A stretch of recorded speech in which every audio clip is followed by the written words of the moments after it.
Hi, to set app timers on Samsung Galaxy S25, you just need to open Settings.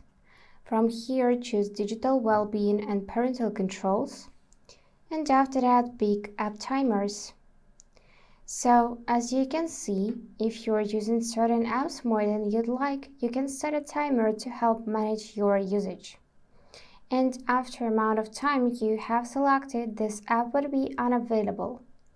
So you can do it immediately for camera or for image, or you can tap here, then tap selected items and choose app to which you want to set timer. For example, Spotify and YouTube Music. Tap done and this would be grouped in this audio folder, and then you can add schedule.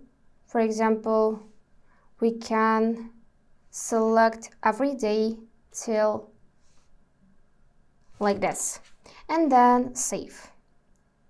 So this is how you would see it right now. You can always rename your timer, or you can go in selected items and simply remove them from here or add new ones and so on. So yeah, that's it for today. If this video was helpful, please subscribe, like and comment. And I wish you all the best. Bye bye.